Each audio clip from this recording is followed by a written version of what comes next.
हमारी traditional technique खत्म हो चुकी है, हम आते हैं मॉडर्न टेक्निक में। हमने पढ़ते कि जो मॉडर्न टेक्निक है वो टाइम वैल्यू ऑफ मनी को कंसीडर करके चलती है। मॉडर्न टेक्निक बोलती है कि जो भी हमारे 2 पॉइंट हो गए, मान के चलिए आज का टाइम है और ये अगले साल का टाइम है, 0 ईयर 1 ईयर, यहाँ पे दोनों जगह जो पैसे रखे हुए कभी बराबर नहीं होंगे। मान लिया यहाँ पे 1 लाख रुपये आज मेरे पास है, तो अगले साल वो 1 लाख रुपये नहीं होगा, उसकी वैल्यू कुछ बढ़ेंगी। वैसे ही मैं सोच रहा हूँ कि मेरे पास अगले साल 1 लाख रुपये होगी, तो उसके बाद प्रेजेंट वैल्यू और कुछ होगी। यहाँ से यहाँ तक जाना तो अपन प्रेजेंट वैल्यू से फ्यूचर वैल्यू तक जाना तो उसको कंपाउंडिंग बोलते हैं, और फ्यूचर वैल्यू से प्रेजेंट वैल्यू तक आना इसको डिस्काउंटिंग बोलते हैं। मोटा माटी हमने ये समझ लिया कि modern technique time value of money को कंसीडर करके चलती है। मॉडर्न टेक्निक में हमने 4 टेक्निक पढ़े थे। 4 टेक्निक शुरुआत होने के पहले एक स्टेप 1 होगी, हर टेक्निक में करना ही है। क्या करना है? जो भी फ्यूचर कैश इन्फ्लोज हो गए उसको डिस्काउंटिंग करना है। ठीक है, हम ये टाइमलाइन को समझते हैं। 0 ईयर में हमारे पास से पैसा गया, इसको बोल सकते हैं present value of cash outflow. आने वाले सालों में हमारे पास पैसा आने वाला है, तो जो पैसा आने वाला है 1 साल बाद आएगा, 2 साल बाद, 3 साल बाद, 4 साल और nth ईयर तक जो पैसा आएगा उसको अपन को डिस्काउंटिंग करके लाना है। फ्यूचर वैल्यू को डिस्काउंट करना यानी कि इसको मेरे को प्रेजेंट वैल्यू इंटरेस्ट फैक्टर यानी कि पीवी फैक्टर बोल सकते हैं, उससे इंटू करना पड़ेगा फ्यूचर वैल्यू को। ये फ्यूचर वैल्यू को इंटू करना पड़ेगा मेरे को प्रेजेंट वैल्यू इंटरेस्ट फैक्टर से। इसको बोलते हैं 1 प्लस आर एन को अपन बोलते हैं क्या? PV factor. ये आर क्या लो के चलो, रेट क्या होगा? रेट क्वेश्चन में गिवन होगा, क्या गिवन होगा कि एक्सपेक्टेड रेट ऑफ रिटर्न इतना है, रिक्वायर्ड रेट ऑफ रिटर्न इतना है। अगर दोनों अवेलेबल नहीं है तो मैं ओवरऑल कॉस्ट ऑफ कैपिटल ले लूँगा, क्योंकि इतना तो कंपनी को कॉस्ट मीट करना ही पड़ेगा की, ताकि वो जितना भी उन्होंने पैसा उठाई उसकी कॉस्ट को मीट कर सके, तो वो ले लूँगा अगर कुछ नहीं दिया हुआ है तो। बेसिकली क्या होगा, ये मैं इसको डिस्काउंटिंग कर दूंगा और ये मेरा present value of cash outflow हुआ। बस हर टेक्निक में, इसकी चारों टेक्निक में सबसे पहली स्टेप यही होगी कि फ्यूचर कैश इन्फ्लोज को डिस्काउंट करके लाओ। आप रेट कैसे निकालना है वो हमने यहाँ पे सीख लिया, दिया होगा क्वेश्चन में कि एक्सपेक्टेड रेट ऑफ इतना है, रिक्वायर्ड रेट ऑफ इतना है, या फिर ओवरऑल कॉस्ट ऑफ कैपिटल ले लेंगे अपन। ठीक है, हम पहली टेक्निक में आते हैं इसकी, discounted payback period. Payback period ये ट्रेडिशनल ऐसे सुना सुना लग रहा है, ट्रेडिशनल में हम नहीं पढ़े तो सेम वैसे का वैसे ही, लेकिन बस एक शब्द जुड़ गया यहाँ पे, डिस्काउंटेड।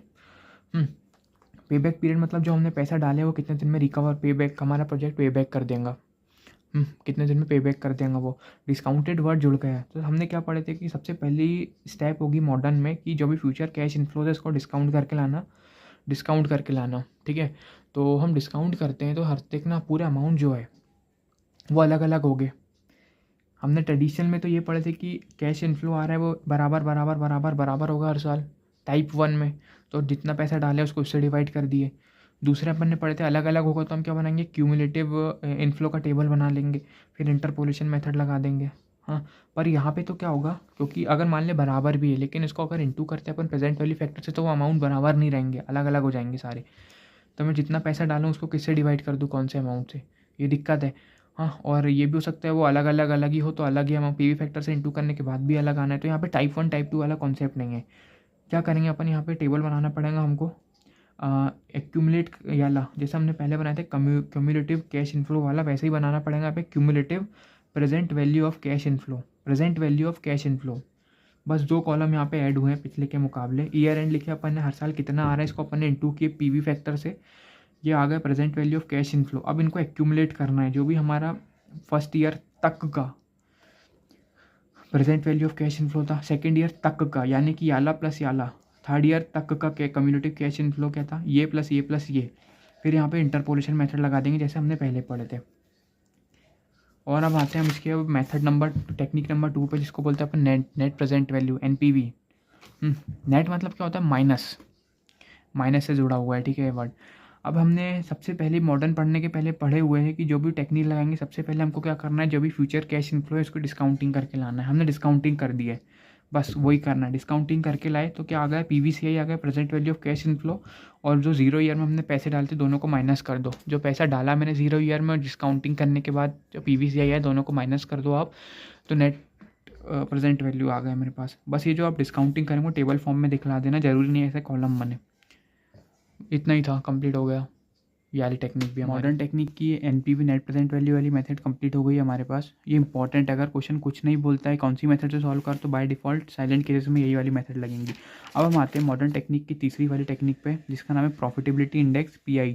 दूसरा नाम है इसका बेनिफिट टू कॉस्ट रेशो, तीसरा नाम है डिजायरेबिलिटी फैक्टर, चौथा नाम है प्रेजेंट वैल्यू इंडेक्स। चारों नाम है पेपर में किसी भी नाम से दिया जा सकता है, तो चारों नाम याद करके चलना है। फॉर्मूला बनना है ईस्ट वाले नाम से, बेनिफिट टू कॉस्ट।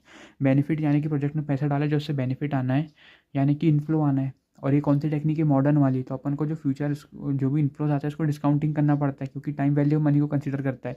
तो हम इनको डिस्काउंट करके लेके आए, तो ये हमारा बेनिफिट बना। तो PVC present value of cash inflow यानी कि बेनिफिट टू कॉस्ट। कॉस्ट यानी कि जो हमने पैसा डाले प्रोजेक्ट में, PVC present value of cost outflow, ये फॉर्मूला बन गया। PVC present value of cost inflow, जितना आया सबकी प्रेजेंट वैल्यू निकाला, ऐड किया, divided by PVCO present value of cash outflow, जो मेरा आउटफ्लो गया, ये हो गया। इसका एक और टाइप है, इसका छोटा भाई है। अगर इन नामों के आगे अगर नेट लग जाता है, net profitability index, net benefit to cost ratio, net desirability factor, net present value index, तो इसका फॉर्मूला क्या बन जाएगा, नेट लिखा है। नेट यानी कि क्या होता है, माइनस। ठीक है, ये हमने नेट वाला कहाँ पे पढ़ के आ चुके हैं भाई, वो NPV में, दूसरे वाली टेक्निक के अंदर, ये NPV। तो इसका फॉर्मूला बन जाएगा, इस नाम से निकला है, net benefit to cost. Benefit यानी कि नेट बेनिफिट, नेट यानी कि होता है माइनस, यानी कि NPV जो हमने सेकंड टेक्निक में पढ़े पहले, वो हमको निकालना पड़ेगा। NPV डिवाइडेड बाय कॉस्ट, वही PVCO। NPV net present value कैसे निकलती, नेट यानी कि माइनस, वही जो इधर की जो PVC आई थी, present value of cost inflow का टोटल की, माइनस कर दिए PVCO present value of cash outflow से, तो हमारा NPV आ जाता है, जो हमने यहाँ पे फॉर्मूला पढ़ चुके थे, ये वाला सेम टू सेम। वैसे हमने NPV divided by PVCO, sum total of PVCO है इसका मतलब। ठीक है, इसका दूसरा फॉर्मूला है जो हमने PI निकाले, उसमें से 1 माइनस कर दो, तो ये बन जाता है। ये कंप्लीट हो गया। अब हम आते हैं इसकी लास्ट वाली चौथी टेक्निक के अंदर, IRR, internal rate of return. हाँ, ये वही है जो हमने कॉस्ट ऑफ कैपिटल में पढ़े, जो हमने पढ़ते ना, YTM, IRR, present value method, cost of capital के उसमें। तो ये वही वाला है, सेम टू सेम। हमने उसमें वहाँ पे क्या पढ़ा था, उसको एक बार हम पहले रिवाइज कर लेते हैं। देखो वहाँ पे हमने क्या पढ़े थे, ये कॉस्ट ऑफ कैपिटल चैप्टर है। कॉस्ट यानी कि हमने पैसा उठा के लाए हैं, हर साल उसका इंटरेस्ट दिए, इंटरेस्ट दिए, इंटरेस्ट दिए, इंटरेस्ट दिए, और लास्ट में जाके रिडम्पशन वैल्यू भी दे सकते हैं। इसमें क्या होता है, जो हमारी फ्यूचर्स वैल्यू होती है उसके ऊपर उनको डिस्काउंट करना पड़ता है एक ऐसे रेट पे, ताकि ये बराबर हो जाए प्रेजेंट वैल्यू के बराबर पे। ठीक है, तो वो जो रेट रहता है उसको ही बोलते हैं अपन इंटरनल रेट ऑफ रिटर्न। वो कैसे निकालते हैं, उसके लिए हमारी 3 स्टेप्स हैं। सबसे पहली स्टेप होती है हमको इनफ्लो आइडेंटिफाई करना है, जनरली वो नेट प्रोसीडिंग के टाइम पे होगा, ये हमने आइडेंटिफाई कर लिया। दूसरी स्टेप थी आउटफ्लो आइडेंटिफाई करना है, हमने आउटफ्लो आइडेंटिफाई कर लिया, यहाँ पे इंटरेस्ट गया, इंटरेस्ट गया, इंटरेस्ट गया, इंटरेस्ट गया, रिडम्पशन वैल्यू गई। तीसरी स्टेप थी हमारी कि क्या है, जो भी फ्यूचर वैल्यूज़ है डिस्काउंट करना है हमको फ्यूचर वैल्यू को, यानी कि फ्यूचर वैल्यूज़ को डिस्काउंट करना है to match with present value. Future value में क्या जाएगा, ये इंटरेस्ट, इंटरेस्ट, इंटरेस्ट, और याद रखना इंटरेस्ट की नेट कॉस्ट, इंटरेस्ट की हमेशा नेट कॉस्ट ही लेके चलते हैं अपन, क्योंकि टैक्स सेविंग हो जाती है। नेट कॉस्ट और रिडम्पशन वैल्यू, ये फ्यूचर वैल्यूज़ को अपन को डिस्काउंट करना है एक ऐसे रेट पे ताकि बराबर जाए PV रेशो के, ये लिखा हुआ है यहाँ पे। अब जो हम रेट कैसे आइडेंटिफाई करेंगे, रेट के लिए हमको शेड्यूल बनाना पड़ेगा, जो हम यहाँ सीखने वाले हैं। उसके पहले हम एक और चीज़ देखते हैं। अगर मान के चल हमारा इंटरेस्ट, ये डायग्राम, हाँ इंटरेस्ट हर साल सेम है, सेम है, सेम है, सेम है, सेम है, तो इंटरेस्ट कॉमन लेके मैं उसको एन्युटी फैक्टर से इंटू कर सकता हूँ, तो उसकी प्रेजेंट वैल्यू हो जाएंगी। एक ये सीखने का था। उसके बाद ये हमको आता है, ये फ्यूचर वैल्यू इंटरेस्ट फैक्टर का है, ये हमारा एन्युटी फैक्टर कैसे निकालते हैं उसके बारे में, ये कि GT दबाओ और पूरा टोटल निकल जाता है उसके बारे में। इसको अपन ने सॉल्व कैसे करते हैं अपन वो सीख लेते हैं। मान के चलते हैं हमारे पास पैसा आया, इतने साल पैसा गया गया गया, तो यह हर साल अमाउंट कॉमन है, तो मैंने कॉमन अमाउंट ले लिया। और याद रखना सबसे पहले, और इंटरेस्ट की हमेशा नेट कॉस्ट लेके चलते हैं अपन। ठीक है, ये रिडम्पशन वैल्यू हो गई। पहली स्टेप लगाया हमने, इनफ्लो आइडेंटिफाई की, ये आ गया। आउटफ्लो आइडेंटिफाई किए, ये आ गया। अब फ्यूचर वैल्यू क्या थी यहाँ पे, फ्यूचर वैल्यू ये थी। फ्यूचर वैल्यू में भी इंटरेस्ट की नेट कॉस्ट और इसकी रिडम्पशन वैल्यू थी, इसको अपन को डिस्काउंट करना है ऐसे रेट पे ताकि बराबर हो जाए इसके बराबर पे। अब वो रेट क्या होगा, वो हम निकालने के लिए हमको शेड्यूल बनाना पड़ेगा। शेड्यूल कैसे बनेगा, हमने ईयर एंड लिखे, पर्टिकुलर लिखे, कैश फ्लो लिखे, PV फैक्टर लिखे और PV present value of cash flow, दोनों को इंटू किया तो ये आ जाता है। ईयर एंड में हमने लिखे, सबसे पहले तो 0 ईयर लिखना है, जो हमारे पास पैसा आया है, प्लस 80, 1 से 5 साल जो हमारे पास से इंटरेस्ट गया है, 1 से 5 साल इंटरेस्ट गया है, माइनस किया अपन ने। और देखो हर साल का अमाउंट सेम था, तो हमने यहाँ पे एन्युटी फैक्टर वाला कॉन्सेप्ट लगा सकते हैं। अपन ने कॉमन अमाउंट लिखे इतने रुपए करके, इसको इंटू करेंगे यहाँ के एन्युटी फैक्टर से। ठीक है, 5वें साल में रिडम्पशन वैल्यू भी गई 100 रुपये, माइनस में 100 रुपये लिखे। अब PV फैक्टर निकाले हमने, कोई भी रेट यहाँ पे एज्यूम करना है, जनरली 10% से सॉल्व करते थे अपन, 10% सॉल्व किए, 10% का पीवी फैक्टर निकाले, ये आया। एन्युटी फैक्टर निकाले इसका 1 से 5 साल तक, ये आया। 5वें साल का एन्युटी फैक्टर, दोनों को इंटू किए तो हमारे ये दोनों अमाउंट आ गए। और याद रखना 0 ईयर का पीवी फैक्टर हमेशा 1 ही होता है। ये आया आंसर। अब इसको समझते, कहना क्या चाहता है ये टेबल। ये बोलता है आज मेरे पास 80 रुपये, जनरल सेंस में समझते, मेरे पास 80 रुपये, मेरे को फ्यूचर में इतने रुपये कमाना है। इतने रुपये यानी कि ये याद रखना हर साल कॉमन अमाउंट था 5 साल के लिए। ये मेरे को यहाँ पे इतने 6.5 रुपये, 6.5, 6.5, 6.5, 6.5 और रिडम्पशन वैल्यू में इतने रुपये कमाना है, एग्जाम्पल के लिए ये कमाना है। तो मेरे को आज कितने रुपये डालना पड़ेगा, 10% अगर ब्याज मिलता है तो। दोनों को इंटू किया तो फ्यूचर वैल्यू को मैंने डिस्काउंट कर दिया, तो इसकी फ्यूचर वैल्यू को डिस्काउंट किया मैंने, तो मेरे पास ये अमाउंट आया। ये बोलता है कि तेरे को 86 पॉइंट, दोनों का टोटल किया ये वाले अमाउंटों को, तो आंसर आता है मेरे पास कितना, 86.645। लेकिन मैं बोलता हूँ मेरे पास इतने रुपये तो नहीं है, मेरे पास 80 रुपये भरे। इसका मतलब सीधा सीधा ये है कि मेरे को इंटरेस्ट रेट अब बढ़ाना पड़ेगा। तो मैं इंटरेस्ट रेट एक ऊपर का एज्यूम करता हूँ, एग्जाम्पल के तौर पे 14%, और दोनों जो एज्यूम करूँगा दोनों के बीच का डिफरेंस 3 या 4% से ज़्यादा का नहीं होना चाहिए। मैक्सिमम 4, वर्स्ट केसेस में 5, 6, 7, बस आंसर एक्यूरेट नहीं आएगा। अब मैं बात करता हूँ, सेम टू सेम ये टेबल बनाया मैंने। 0 ईयर में मेरे पास से पैसा आया, 0 ईयर का पीवी फैक्टर 1 होता है, इंटू किया ये। उसके बाद 6.5, यहाँ से इसका पीवी फैक्टर निकाला मैंने, ये फ्यूचर वैल्यू को डिस्काउंटिंग किया। अब ये बोलता है कि तेरे को कुछ 75 रुपये डालना पड़ेगा। नहीं, मैं बोलता हूँ मेरे पास तो 80 रुपये। अब क्या करेंगे, हम ये 2 टेबल बनाने का इंटरपोलेशन मेथड लगाएंगे। छोटा परसेंटेज पहले लिखे, बड़ा परसेंटेज बाद में लिखे, दोनों का अमाउंट लिखे। अब हमको पहुँचना है, दोनों का डिफरेंस है 0 तक पहुँचना है। परसेंटेज के भी डिफरेंस 4% का है, यहाँ से यहाँ 0 तक का परसेंट डिफरेंस निकाले, यहाँ से यहाँ तक का डिफरेंस निकाले, वे टोटल डिफरेंस निकाले। फिर यूनिटरी मेथड की 4% का डिफरेंस है, अगर पूरे टोटल इतने में, तो इतने में कितना होगा, फिर जो भी आंसर आएगा 10% में ऐड कर देंगे तो हमारा IRR आ जाएगा। ये हमने यहाँ पे पढ़े हुए थे, जो हमने पढ़े थे कॉस्ट ऑफ कैपिटल में। और इसका दोनों में अंतर क्या है, कॉस्ट ऑफ कैपिटल में जो पढ़े थे और जो कैपिटल बजटिंग में पढ़ने वाले, वहाँ पे हमारे पास पैसा आया था और हर साल इंटरेस्ट गया था। यहाँ पे क्या होगा, पैसा हमारे पास एक बार चले जाएगा और हर साल इनफ्लो आते जाएगा। हमने प्रोजेक्ट में पैसा डाल दिए, फिर हर साल उससे पैसा आते जाएगा। हम कौन सी टेक्निक के अंदर आता है, मॉडर्न टेक्निक, यानी कि जो भी हमारे फ्यूचर इनफ्लोज हो गए प्रोजेक्ट से, उसको अपन को डिस्काउंटिंग करना है ना, डिस्काउंटिंग करना है। ये तो सबसे पहली स्टेप होती है हर टेक्निक की। हमको डिस्काउंटिंग करना है, किस रेट पे करना है वो क्वेश्चन में दिया नहीं होगा, और जो हमको रेट निकालना होगा वही होगा हमारा इंटरनल रेट ऑफ रिटर्न। ठीक है, हम इसको समझते हैं कि जो भी इनफ्लो है इसको डिस्काउंटिंग करना है ताकि ये बराबर हो जाए PVCO के, तो हमारा इंटरनल रेट ऑफ रिटर्न निकल जाएगा। इसके लिए सेम टू सेम हमने वहाँ पढ़ के आए थे कॉस्ट ऑफ कैपिटल में, वैसे ही होगा। सबसे पहले अपन को इनफ्लो आइडेंटिफाई किए, ये इनफ्लो आ गए, आउटफ्लो आइडेंटिफाई किए, ये आ गया। अब फ्यूचर वैल्यू आइडेंटिफाई किए, फ्यूचर वैल्यू ये आ गई। फ्यूचर वैल्यू में क्या था, वहाँ पे इंटरेस्ट और रिडम्पशन वैल्यू था, लेकिन यहाँ पे क्या होगा, खाली इनफ्लो।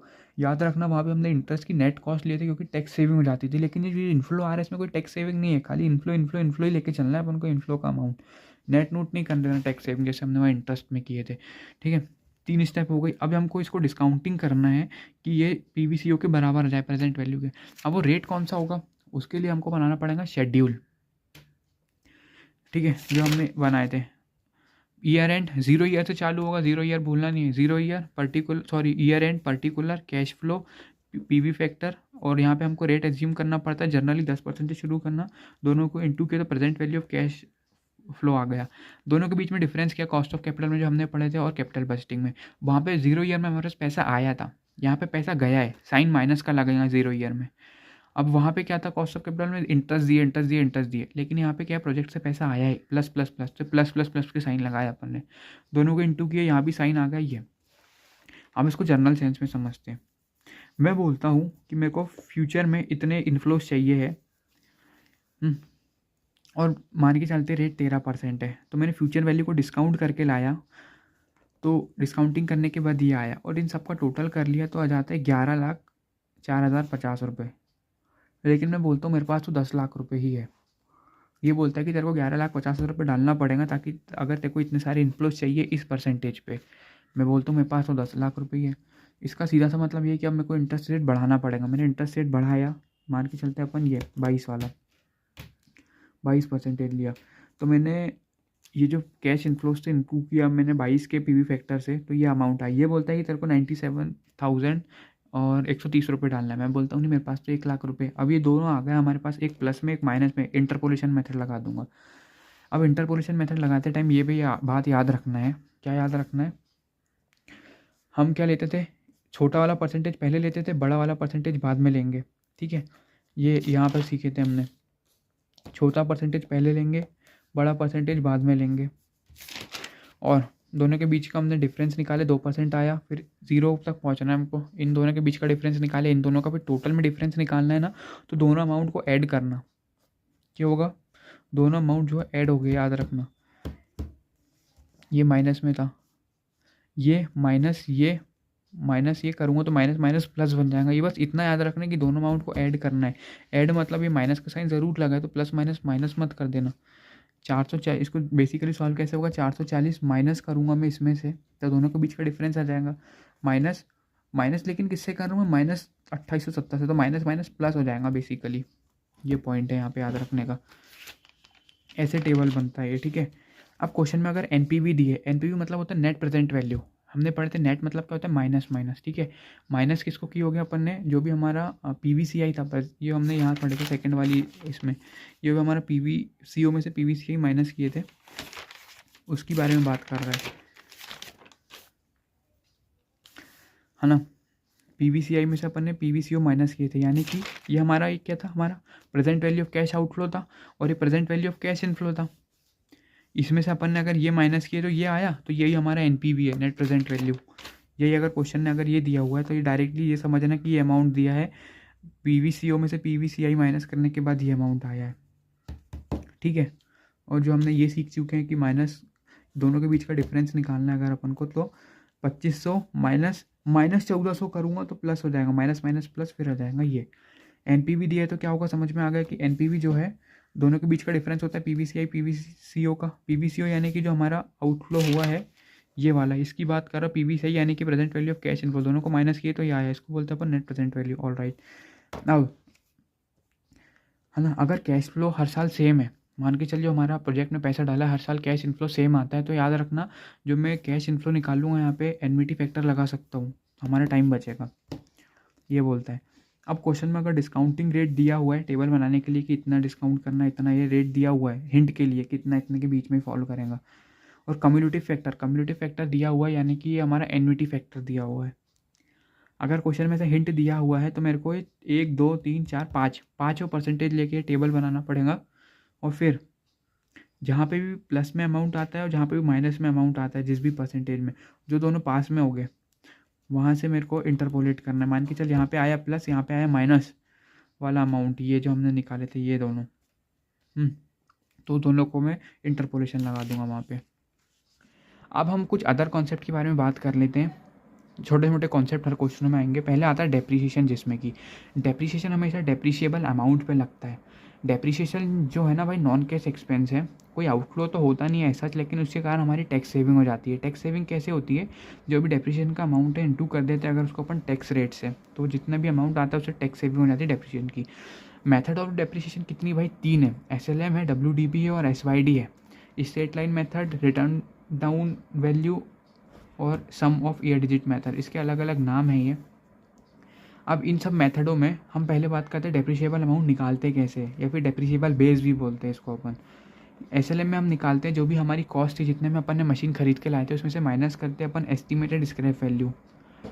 ठीक है, अब अपन बात करते हैं डेप्रिशिएशन का फॉर्मूला क्या होगा। जितना भी डेप्रिशिएबल अमाउंट था, यानी कि अपन ने कॉस्ट में से माइनस किया एस्टिमेटेड स्क्रैप वैल्यू, अमाउंट बचा उसको अपन ने डिवाइड कर दी यूज़फुल लाइफ से, तो हमारे पास आ जाएगा हर साल का डेप्रिशिएशन कितना है। या फिर हो सकता है डेप्रिशिएबल जो भी अमाउंट है इंटू कर सकते हैं अपन उसको रेट ऑफ डेप्रिशिएशन से, तो आ जाएगा। और यहाँ पे डेप है, SLM में तो हर साल सेम ही होगा। अब WDB में कैसे निकालेंगे, जो भी कॉस्ट होगी ओरिजिनल कॉस्ट, यहाँ पे एस्टिमेटेड स्क्रैप वैल्यू नहीं होगी, जो भी डेप्रिशिएबल अमाउंट हो जाएगा फिर उसको इंटू करेंगे अपन रेट ऑफ डेप्रिशिएशन से। ये WDB यानी कि हर साल डेप्रिशिएशन गिरता ही चले जाएगा। सम ऑफ ईयर डिजिट में क्या होता है, सेम टू सेम जो यहाँ पे था डेप्रिशिएबल अमाउंट निकालने के लिए ओरिजिनल कॉस्ट में से अपन माइनस करेंगे एस्टिमेटेड स्क्रैप वैल्यू, जो भी आएगा डेप्रिशिएबल अमाउंट उसको डिवाइड करेंगे अपन sum of digit of life of asset.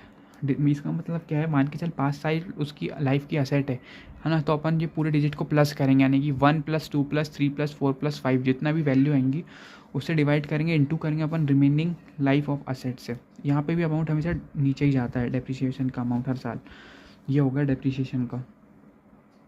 अब अगले कॉन्सेप्ट में आते हैं वर्किंग कैपिटल। वर्किंग कैपिटल मतलब क्या होता है, जो भी अमाउंट इन्वेस्टेड है प्रोजेक्ट में in the form of net current asset. Net current asset होती क्या है, जो हमने बेसिक फाइनेंशियल स्टेटमेंट शुरू करने से पहले जो बैलेंस शीट पढ़े थे, हमने पढ़े थे कि करेंट असेट में से अगर करेंट लायबिलिटी को माइनस कर दूँ तो मेरे पास नेट करेंट असेट आ जाती है, जिसी को अपन वर्किंग कैपिटल भी बोलते हैं। उसी की बात कर रहा है, ठीक है। जो भी हम पैसा नेट करेंट असेट में डालते हैं, इसका मतलब क्या होता है, जो करंट लायबिलिटी का पैसा था वो इसमें लगा हुआ है करंट असेट में, दोनों को माइनस करने के बाद भी कुछ करंट असेट बची हुई है, यानी कि जो पैसा हमने उठाया था वो थोड़ा सा करंट असेट में भी लगा हुआ है। इसका बेसिकली मतलब ये होता है, तो उसको अपन क्या बोल सकते हैं, नेट करंट असेट या वर्किंग कैपिटल, है ना। सबसे पहले अपन बात करके वर्किंग कैपिटल प्रोजेक्ट में लगी कब है, यानी कि आउटफ्लो। क्वेश्चन ने बताया जिस ईयर में उस ईयर में लगी होगी, नहीं बताया तो 0 ईयर में जब प्रोजेक्ट शुरू हुआ है तभी वर्किंग कैपिटल लग गई होगी। अब जो वर्किंग कैपिटल की रिकवरी कब होगी, क्वेश्चन ने बताया है तब होगी, नहीं बताया है तो जब लास्ट ईयर होगा प्रोजेक्ट का तब रिकवरी होगी। साइलेंट केसेस में भी लास्ट ईयर में रिकवरी होगी।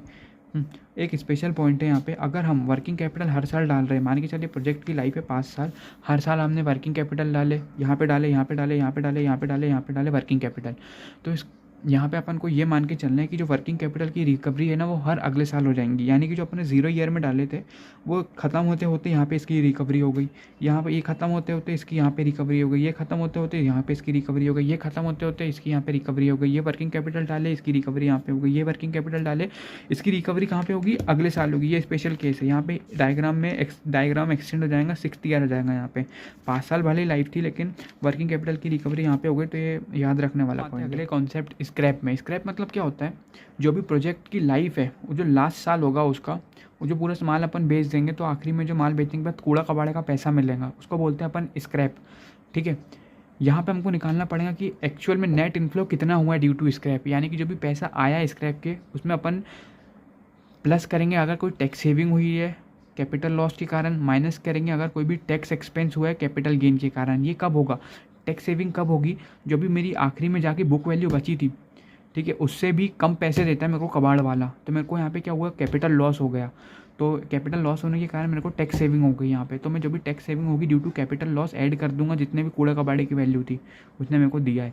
और हो सकता है कि जो भी बुक वैल्यू थी उससे ज़्यादा पैसे दे दिया मेरे को कूड़े कबाड़ी वाले ने, तो यहाँ पे मेरे को कैपिटल गेन हो गया, यानी कि मेरे को कैपिटल गेन टैक्स लग जाएगा, तो माइनस होगा अपना tax expense due to capital gain, ठीक है। अभी कैपिटल गेन हुआ, कैपिटल लॉस कैसे चलेगा, हमने सीख लिया है कि लास्ट में जो भी बुक वैल्यू होगी उससे ज़्यादा दे दिया तो कैपिटल गेन, कम दे दिया तो कैपिटल लॉस, कैपिटल लॉस कम दे दिया, कम दिया है यानी कि इसके कारण हमको कैपिटल लॉस हुआ और टैक्स सेविंग हो गई, ज़्यादा दे दिया तो कैपिटल गेन टैक्स लग गया, टैक्स एक्सपेंस हो गया। तो जो भी जितने पैसे देने वाला है उसमें अपन प्लस माइनस कर देंगे, ठीक है। टैक्स एक्सपेंस हुआ है तो माइनस कर देंगे, टैक्स सेविंग हुई है तो अपन ऐड कर देंगे। अभी book value at the and जो भी थी असेट की हम निकालेंगे कैसे, इसके लिए हमको क्या करना पड़ेगा, अगर समझना पड़ेगा कि हमने SLM लगाए थे, इसके लिए अपन एग्जाम्पल मान के चलते हैं कि मेरी असेट 10 लाख रुपए की थी आखिरी में, और 10 साल की उसकी लाइफ है, और आखिरी में 10 साल के आखिरी में मेरे को उससे 1 लाख रुपए कवर हो जाएंगे, कूड़ा वाला दे देगा स्क्रैप, तो मेरे को उसमें डेप्रिशिएबल अमाउंट निकालना है, तो कैसे निकालूंगा मैं, 10 लाख माइनस 1 लाख करूँगा 9 लाख रुपये। अब ये 9 लाख को डिवाइड करता हूँ मैं total life of the total life से, यानी कि 10 साल, तो मैं 9 लाख को अगर 10 से डिवाइड करता हूँ तो हर साल मेरा 90,000 रुपये का डेप्रिसिएशन, यानी कि 10 साल तक 9 लाख रुपये पूरे डेप्रिसिएशन की रूप में कवर हो गए, खर्चा डल गया मेरा।